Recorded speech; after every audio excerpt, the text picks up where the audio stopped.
In August of 1933, a slick Wall Street bond salesman walked into a hotel room in Philadelphia with a briefcase containing $100,000 in cold, hard cash. In today's money, that is a cool $2 million. And that was just the down payment. The man offering the money looked at the guy across from him and laid out a proposition that sounds like a rejected script for an alternate history thriller. He didn't want to buy a corporation.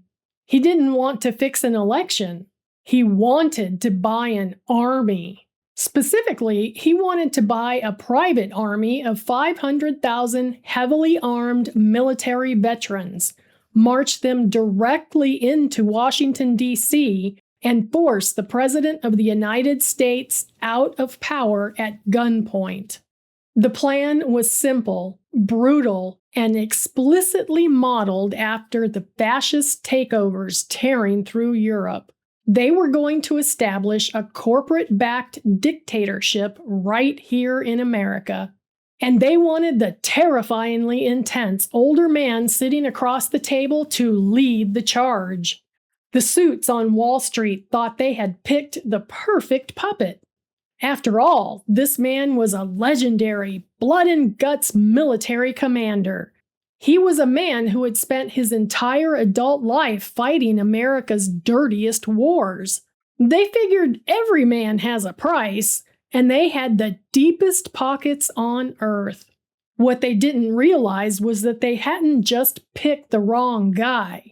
They had just walked into the jaws of the most dangerous, unyielding, and downright audacious badass the United States military had ever produced. And he was about to play them like a cheap fiddle. To understand why a bunch of billionaire industrialists thought they could recruit Major General Smedley Butler to overthrow the United States government, and why they were catastrophically wrong, we have to look at who Smedley Butler actually was. Because long before he was Wall Street's worst nightmare, he was the ultimate military insider. Smedley Darlington Butler was born in 1881 in Westchester, Pennsylvania, into a strict, prominent Quaker family. Now, when you think of Quakers, you probably think of pacifism, oatmeal, and quiet contemplation. Smedley missed the memo on the pacifism part. He was born with a fire in his gut and a serious problem with authority. In 1898, the Spanish-American War kicked off. Smedley was only 16 years old. Instead of finishing high school like a normal kid, he looked in the mirror, decided he looked old enough to shoot a rifle, lied about his age to his recruiters, and managed to secure a commission as a second lieutenant in the United States Marine Corps. His parents were horrified, but Smedley didn't give a damn. He wanted action, and boy, did he find it. Over the next 33 years, Smedley Butler didn't just participate in American military history, he practically wrote it with his bare hands. He was deployed to every single godforsaken conflict zone the U.S. government could find. He fought in Cuba. He marched through the jungles of Honduras. He fought in Nicaragua, Mexico, and Haiti. He was sent across the Pacific to China during the bloody Boxer Rebellion. During the Boxer Rebellion in 1900, Smedley was shot through the thigh while rescuing a wounded British international officer. Did he retreat? Hell no! He kept fighting, crawled out of the firefight, and for his sheer bravado, he was promoted to captain before he was even legally old enough to vote. It was also around this time that he got a massive, violently detailed tattoo of the Marine Corps globe and anchor inked directly across his entire chest, stretching from shoulder to shoulder. The man literally wore his brand on his ribs. By the time his career wrapped up, Smedley Butler was an absolute myth of a man. He was nicknamed Old Gimlet Eye because he possessed a terrifying, piercing stare that could make a grown sergeant weep into his boots. He was also one of the incredibly rare individuals to ever be awarded the Medal of Honor twice for two entirely separate acts of jaw-dropping bravery. His first Medal of Honor came in 1914 during the U.S. occupation of Veracruz, Mexico. Smedley was leading his Marines through the city streets under an absolute hail of sniper fire. Instead of taking cover like a sane human being, Butler walked down the middle of the street out in the open, using a simple stick to point out sniper positions to his men, completely ignoring the bullets ricocheting off the pavement around his boots. But here is the first real clue to Smedley's character. He actually tried to return the medal. He wrote a letter to the Secretary of the Navy stating that he hadn't done anything special and that the military was handing out decorations to officers like party favors. The Navy told him to shut up and keep it. He wasn't a man who cared about shiny trinkets. He cared about the reality on the ground. His second Medal of Honor came a year later, in 1915 in Haiti. Butler led a detachment of Marines to attack Fort Riviere, a mountaintop stronghold defended by Cacao rebels. The only way into the fort was through a tiny, pitch-black, collapsed stone tunnel. It was a textbook death trap. If you crawled in head first, the defenders on the other side could simply chop off your head the second it emerged. Butler looked at the dark hole, looked at his men, and said, "Follow me." He crawled through the tunnel first. He burst out into the interior of the fort, engaged in brutal hand-to-hand combat, and held the opening until his men could pour in behind him and overwhelm the garrison. By the time he retired as a major general in 1931, Smedley Butler was the most decorated Marine in American history. To the public, he was a flawless, legendary, red-blooded American hero. To the troops, he was a god who slept on the ground with his men and refused special officer privileges. And to the wealthy elite pulling the strings in New York and Washington, he looked like the ultimate blunt instrument. A man who spent 30 years kicking down doors on behalf of Uncle Sam without asking too many questions. But the suits on Wall Street made a massive, fatal error. They hadn't been listening to what Smedley was saying after he took the uniform off. When Smedley Butler retired from active duty, he didn't just sit on his porch and polish his medals. He began to look back at his career with a growing, burning sense of anger and clarity. The world had changed. The roaring 20s had collapsed into the catastrophic abyss of the Great Depression. Millions of Americans were out of work, starving, and desperate. Butler started doing a ton of thinking, and then he started doing a ton of speaking. He embarked on nationwide lecture tours, and his message sent shockwaves through the American establishment. He realized that the wars he had fought across the globe weren't fought to protect American freedom or spread democracy. They were fought to protect the profit margins of mega corporations and giant banks. In his own words, which he would later publish in his famous book, War is a Racket, Butler stated, "I spent 33 years and 4 months in active military service, and during that period, I spent most of my time as a high-class muscle man for big business, for Wall Street and the bankers. In short, I was a racketeer, a gangster for capitalism." He went on to detail how he helped make Honduras safe for the United Fruit Company in 1903. How he helped purify Nicaragua for the international banking house of Brown Brothers, and how he brought light to the Dominican Republic for the American sugar interests. This wasn't some radical outsider throwing stones. This was the top general in the military pulling back the curtain and calling the entire system a crooked corporate scam. Then came the summer of 1932. And the tension in America reached a boiling point. More than 20,000 desperate World War I veterans, completely broke and unable to feed their families, marched on Washington, D.C. They called themselves the Bonus Expeditionary Force, or the Bonus Army. Congress had promised these men a cash bonus for their service, but it wasn't scheduled to be paid out until 1945. The veterans were essentially saying, "We are starving now. Our kids are hungry now. Give us our money."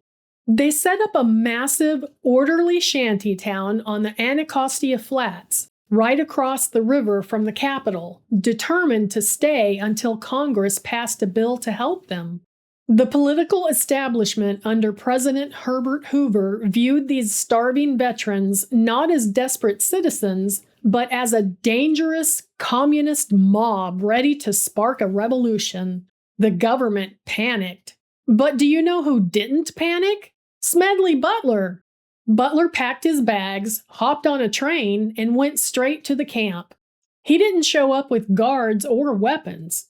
He showed up with his wife, walked right into the mud, ate the terrible camp food out of tin mess kits with the men, and spent the night sleeping in a makeshift tent.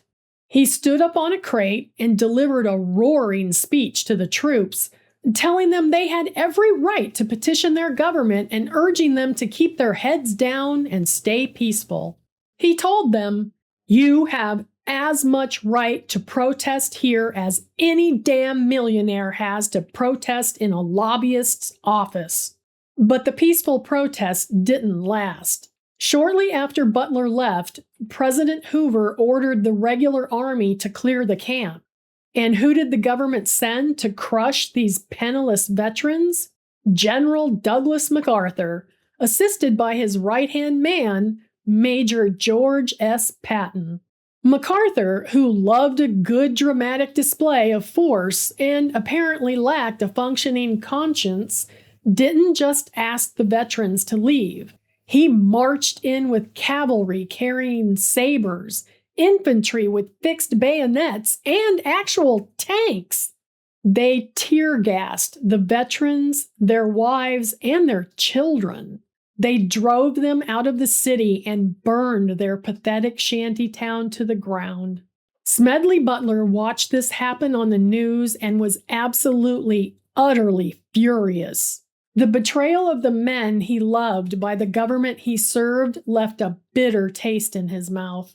Meanwhile, up in New York City, a group of incredibly wealthy, incredibly nervous billionaires were watching the exact same news footage. But they didn't see a tragedy. They saw an opportunity. They saw 500,000 angry, organized veterans who knew how to use rifles, and they thought to themselves, if someone can harness that anger, we can use it to take over the whole damn country.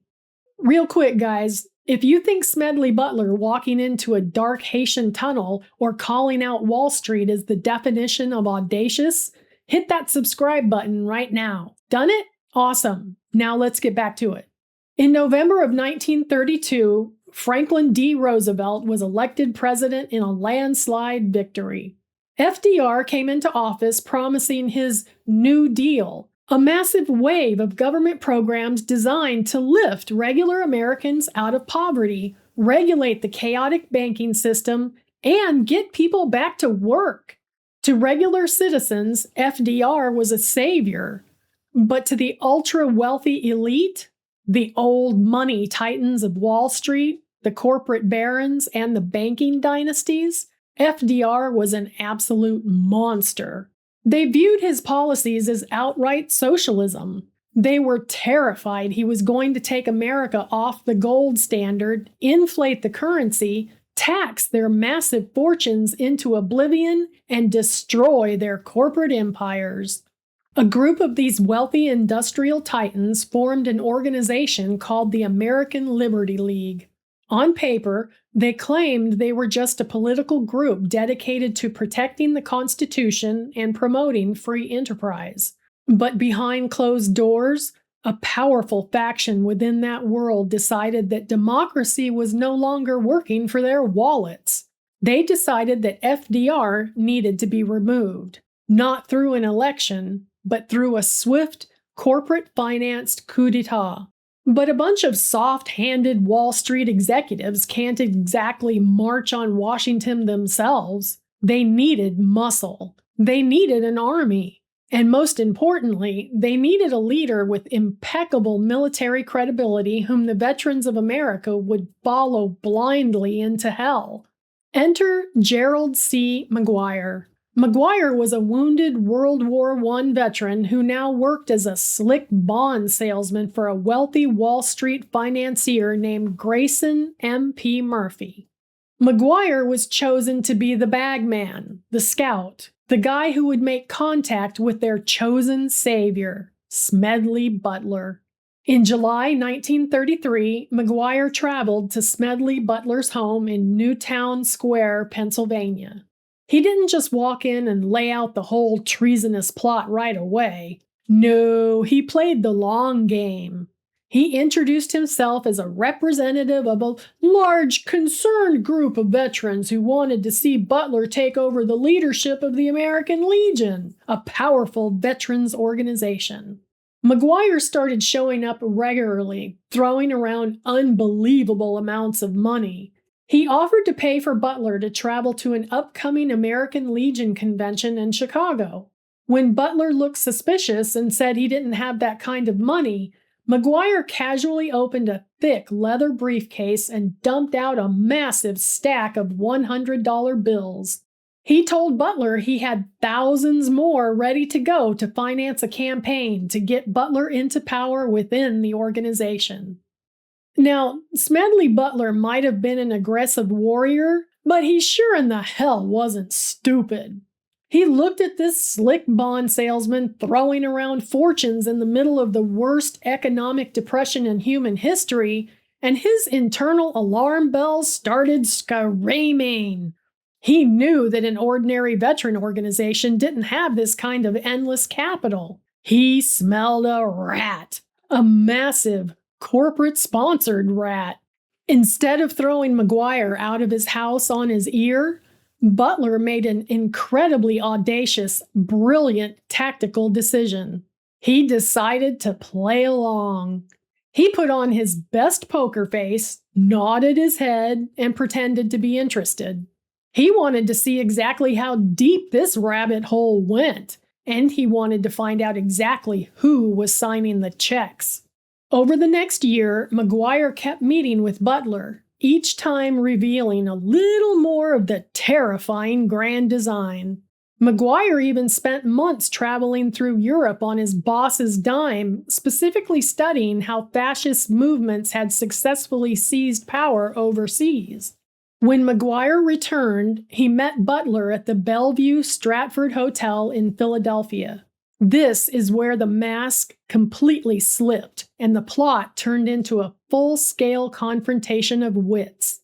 McGuire explained that they were going to model their American coup directly on a French fascist organization called the Croix de Feu, a powerful militant group of right-wing veterans.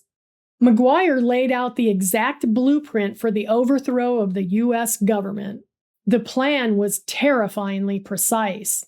Step 1, secure the backing of Wall Street's biggest players to create a massive slush fund of up to $3 million. Step 2, use that money to recruit, arm, and equip a private paramilitary force of 500,000 military veterans.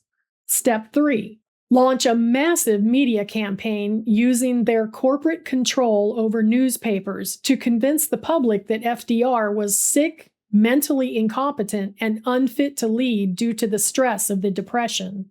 Step 4. Smedley Butler would lead this massive army of 500,000 armed veterans into a grand, intimidating march directly onto Washington, D.C.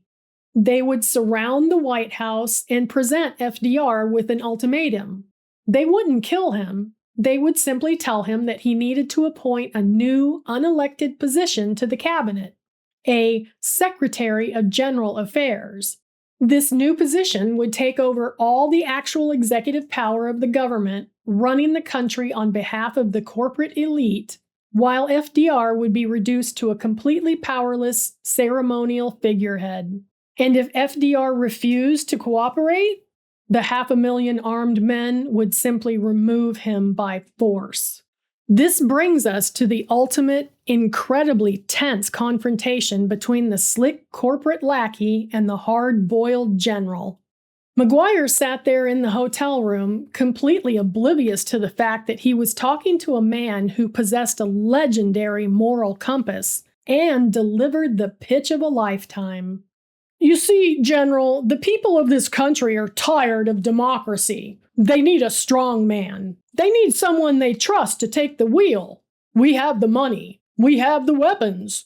J.P. Morgan, the Rockefellers, the top executives of General Motors and DuPont, they are all ready to back this. All we need is you to lead the men. You'll be the savior of the American Republic. Imagine the sheer, unadulterated willpower it took for Smedley Butler to sit there calmly and listen to this arrogant little prick lay out a treasonous plan to destroy American democracy. Butler was a man who could clear out a fort with a service revolver, a man who had watched his friends die for the American flag. Every single fiber of his being must have wanted to reach across that mahogany table, grab McGuire by his expensive silk tie, and beat him within an inch of his life. But Butler stayed cool. He leaned forward, looked McGuire dead in the eye, and delivered a response that was a masterclass in psychological warfare. It all sounds very grand, McGuire. But if you think you're going to use the veterans of this country as a bunch of heavily armed pawns to set up a playground for Wall Street billionaires, you are out of your damn mind. If you get an army of 500,000 veterans together to march on Washington, you'd better find yourself another leader. Because if you try to march them into the Capitol, I will be right there at the front, leading the other 500,000 veterans who will be waiting to tear you bastards limb from limb. McGuire blinked, his smile instantly freezing on his face. The slick salesman suddenly realized that the ultimate military insider wasn't inside at all.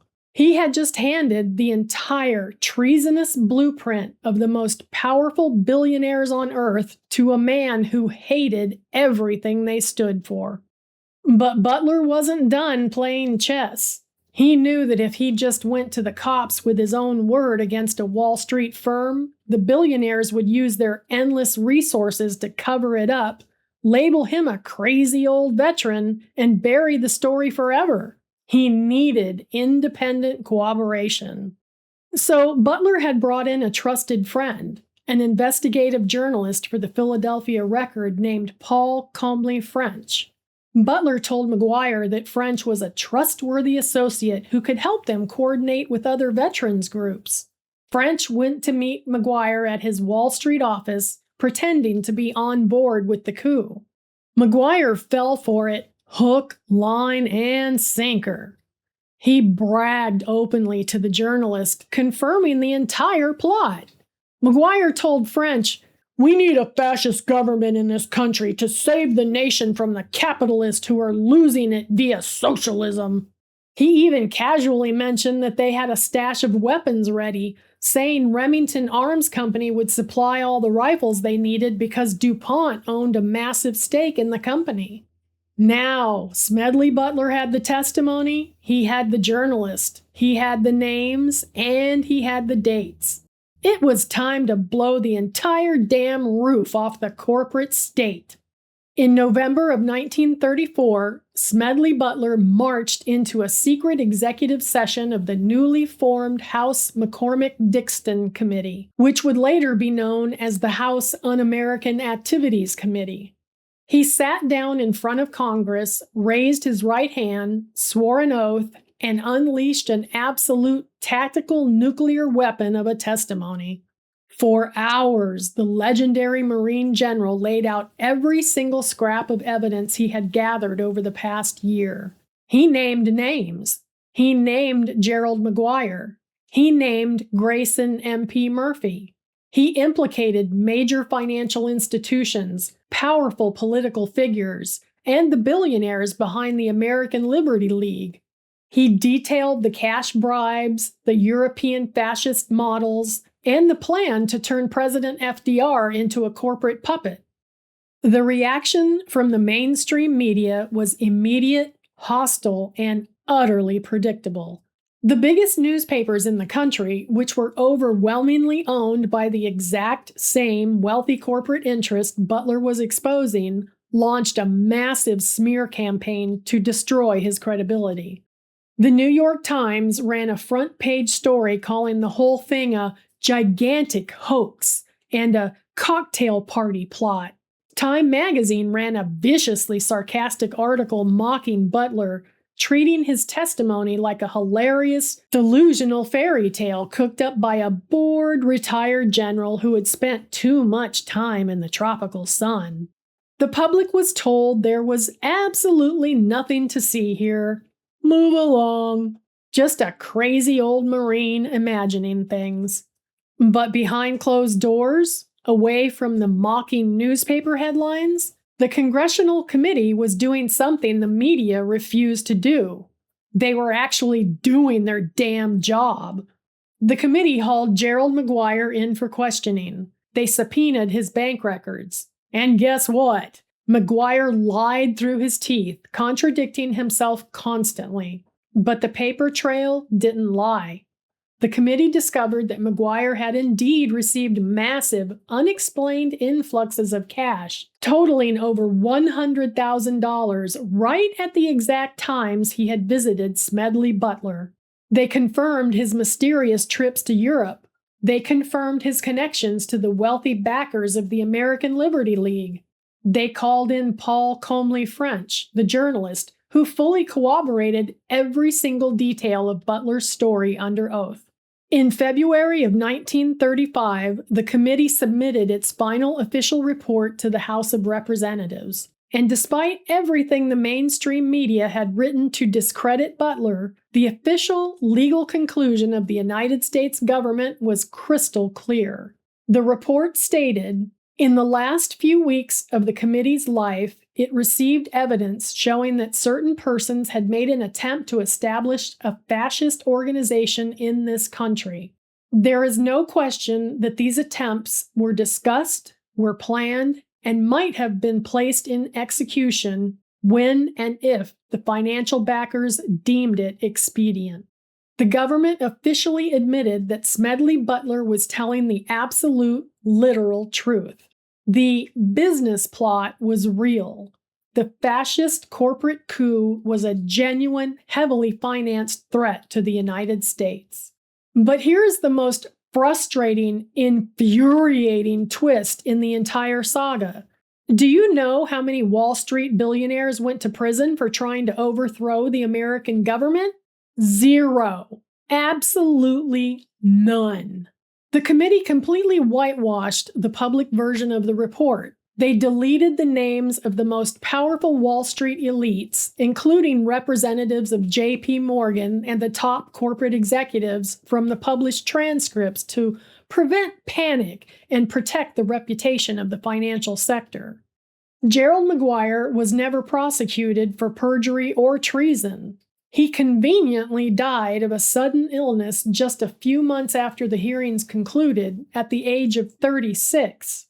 The wealthy titans of the American Liberty League simply closed shop, patted themselves on the back, and went right back to running their multi-million-dollar empires as if nothing had ever happened. Smedley Butler spent the remaining years of his life doing exactly what he always did, speaking the unvarnished, audacious truth, no matter who it pissed off. He knew the system was rigged. He knew the billionaires had gotten away with it, but he refused to be silenced. He spent his retirement traveling the country, educating the public on the dangers of fascism, the military-industrial complex, and the corporate manipulation of American foreign policy. He died in 1940 at the age of 58. At the time of his death, he was buried with the highest honors. celebrated as a legendary warrior. But his greatest victory didn't happen on a blood-soaked battlefield in Cuba, China, or Haiti. His greatest, most audacious victory happened in a smoky hotel room in Philadelphia, where a Quaker-born Marine general looked at a briefcase full of billionaire cash, chose his country over a fortune, and single-handedly stopped a Wall Street fascist coup dead in its tracks. Smedley Butler proved that true patriotism isn't about blindly following orders or serving the interest of the powerful. It's about having the audacity to stand up for the people, protect democracy, and call out the bastards at the top, no matter the cost. Thanks for watching Audacious History. If you want to keep discovering the most badass, unfiltered stories the history books try to hide, make sure to smash that subscribe button, leave a comment letting me know what you think of Smedley's incredible sting, and I'll see you on the next episode. Stay audacious, friends!